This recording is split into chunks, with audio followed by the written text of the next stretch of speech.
కథ వింటారా ఛానల్ కి స్వాగతం. విక్రమార్కుడు మళ్లీ చెట్టు వద్దకు తిరిగిపోయి దాని మీద ఉన్న శవాన్ని దించి భుజం మీద వేసుకుని మౌనంగా శ్మశానం వైపు నడవసాగాడు. రాజు పట్టుదలను పరీక్షిస్తున్న బేతాళుడు, రాజా, శక్తి సంపన్నుడవైన నిన్ను చూస్తుంటే నాకొక కథ జ్ఞాపకం వస్తున్నది. ఆ కథ నీకు చెబుతా, శ్రద్ధగా విను అంటూ ఈ విధంగా చెప్పసాగాడు. పూర్వం దక్షిణ దేశంలో ఒక కాపు పెద్దకు ఒక కుమారుడు, ముగ్గురు కుమార్తెలు ఉండేవారు. తండ్రి కుమార్తెల ముగ్గురికి ముగ్గురు ధనికులను చూసి పెళ్లి చేశాడు. కాపు కొడుకు ఇంకా పెళ్లి చేసుకోలేదు. తన చెల్లెళ్ళు కాపురాలకు వెళ్లిన ఒక ఏడాదికి కాపు కొడుకు వారిని చూడ్డానికని బయలుదేరి మొట్టమొదట పెద్ద చెల్లెలి ఇంటికి వెళ్ళాడు. ఏమే అమ్మాయి, నువ్వు నీ భర్త కులాసాగా ఉంటున్నారా అని అన్న చెల్లెల్ని అడిగాడు. ఏం కులాసాలే అన్నయ్య, మీ బావమరిదికి బోల్డంత డబ్బున్నది కానీ చేసేటందుకు పని లేదు. ఆయన గొప్ప విలుకాడు. నేను స్నానం చేసి బొట్టు పెట్టి ముందు పెట్టుకుని కూర్చోగానే ఆయన విల్లు బాణము తీసుకుని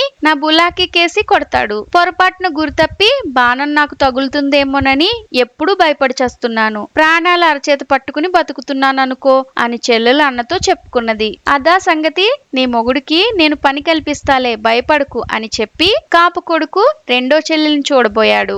ఏమే అమ్మాయి, నీవు నీ భర్త కులాసాగా ఉంటున్నారా అని అతని రెండో చెల్లెల్ని అడిగాడు.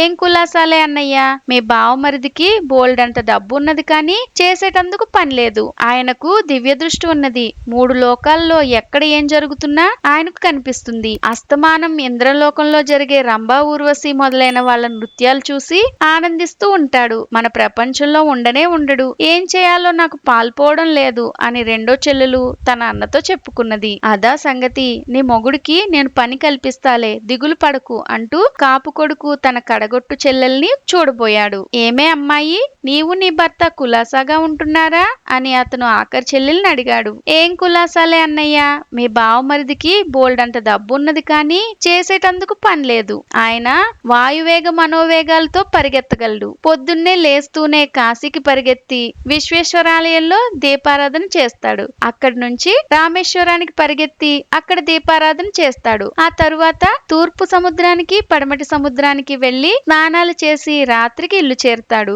ఇటువంటి మనిషితో ఎట్లా కాపురం చేయాలో నాకు తెలియకుండా ఉన్నది అన్నది ఆఖరి చెల్లెలు. అదా సంగతి, నీ మొగుడికి నేను పని కల్పిస్తాలే, విచారించుకు అంటూ కాపు కొడుకు ఇంటికి వెళ్లి ఒకసారి వచ్చిపోవలసిందని చెల్లెళ్లకు బావమరుదులకు కబురు చేశాడు. వారు కొద్ది రోజుల్లో కాపు కొడుకు ఇంటికి వచ్చారు. కాపు కొడుకు బావమరుదులను కూర్చోబెట్టి, మీ ముగ్గురు ఎంతో శక్తిమంతులై ఉండి కూడా మీ శక్తులను వృధా పోనిస్తున్నారు. ఇదేమీ బాగోలేదు. 1 నెల రోజులు ప్రయాణం చేసి మీరు చోళ దేశం వెళ్ళినట్లయితే మీ ముగ్గురికి చక్కని పని కలుగుతుంది. మీ శక్తి సామర్థ్యాలు ప్రపంచానికి అంతకు తెలుస్తాయి. కనుక మీరు వెళ్లి రండి అన్నాడు. వారు ప్రయాణానికి ఒప్పుకుని బయలుదేరి కొంతకాలానికి చోళ దేశం చేరారు. వారక్కడికి వెళ్తూనే పేదరాశి పెద్దమ్మ ఇంట దిగి పెద్దమ్మతో, అవ్వా, ఈ ఊరి విశేషాలేమిటి అని అడిగారు. పెద్దమ్మ నిట్టూర్చి, విశేషాలేమున్నాయి నాయనలారా, మా రాజు కూతురు పెళ్లి చేసుకోవడానికి పేచి పెడుతున్నది. వాడని దేవపారిజాత పుష్పాలు తెచ్చి ఇచ్చిన వాణ్ణి తప్ప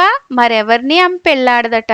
దేవపారిజాతాలు ఎక్కడ ఉన్నాయని, ఎంత దూరాన ఉన్నాయని, వాటిని వాడేలోపుగా ఎవరు తెస్తారని మా రాజుగారు దిగులుతో మంచం పట్టారు అన్నది. శక్తిమంతులు ముగ్గురు కూడబలుక్కుని రాజుగారి దగ్గరికి వెళ్లి, మహారాజా, మీ కుమార్తె వాడని దేవపారిజాత పుష్పాలు తెచ్చిన వాణ్ణి పెళ్లాడతానన్నాదట, వాటిని మేము తెస్తాము అన్నారు. అంతకంటే కావలసిందేమిటి, అలాగే తీసుకురండి అన్నాడు రాజు. వారు ముగ్గురు కలిసి ఊరి పొలిమేర చేరుకున్నారు. దివ్య దృష్టి కలవాడు చుట్టూ కలయజూసి ఒకవేపుగా వేలు చూపి, ఈ దిక్కున 2000 యోజనాల దూరాన ఒక అడవి అవతల దేవపారిజాత వృక్షాల తోట ఉన్నది అన్నాడు. వెంటనే మనోవేగుడు ఆ దిక్కుగా బయలుదేరాడు. వాడు కనపడకుండా పోయినా కూడా దివ్య దృష్టి కలవాడు వాణ్ణి చూస్తూ మనవాడు అరణ్యాన్ని చేరుకున్నాడు. పారిజాతపు తోట ప్రవేశించాడు. పూలు కోస్తున్నాడు, మూట కట్టుతున్నాడు. తిరుగు ప్రయాణం అయినాడు. అరణ్యంలో విశ్రాంతి కోసం ఒక చెట్టు కింద నడుము వాల్చాడు. అమ్మయ్యో, పులి పక్కనే ఉన్న పొదలో నుంచి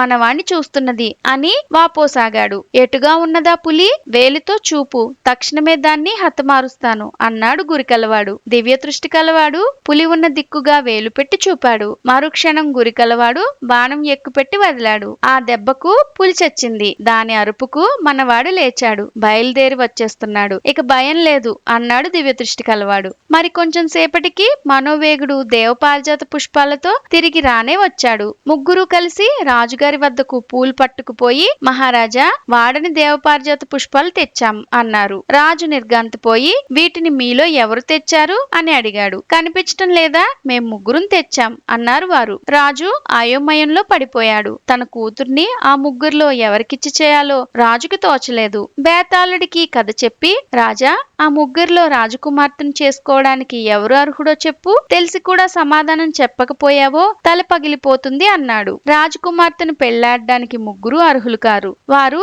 శక్తి సంపన్నులే అయినప్పటికీ తమ శక్తులను సద్వినియోగం చేసుకునే నేర్పు వారిలో ఒక్కరికి లేదు. ఆ నేర్పు కనపరిచిన వాడు వారి బావమరిది. అతనే రాకుమార్తెను పెళ్లాడడానికి అన్ని విధాల అర్హుడు అన్నాడు విక్రమార్కుడు. ఈ విధంగా రాజుకు తిరిగి మౌనభంగం కలగగానే బేతాళుడు శవంతో సహా మాయమై మళ్లీ చెట్టెక్కాడు. ఇలాంటి మరెన్నో కథలు వినాలనుకుంటే తెలుగు కథ వింటారా ఛానల్ ని తప్పకుండా సబ్స్క్రైబ్ చేసుకోండి. మరొక బేతాళ కథతో మళ్ళీ కలుద్దాం.